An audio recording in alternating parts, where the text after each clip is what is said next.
Hi, Julie here again with video 2 for the outside of today's update. So just walking through here the carport. We've got well, first of all we're getting this fence straightened up. That's started already, but it's just become too hot to keep going, so he'll come back tomorrow morning early. So I'll just take you around to the patio.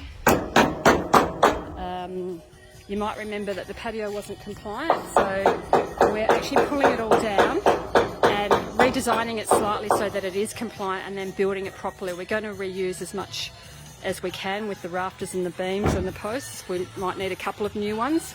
So the guys here from CJ Outdoor Construction are doing a fantastic job, so I'm really happy with them, and they understand, you know, my budget and also wanting to reuse as much as possible, and they're going with that really well. So yeah, it's all go here. We're still getting some more stumps done under here. He's headed off for today as well. It's just got a bit too hot. You can see a lot of the base battens for the baseboards for the house are out there being painted.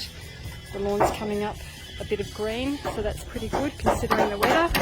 And yeah, resaving some plants over there. So yeah, it's all happening at the moment. Looking good. Bye.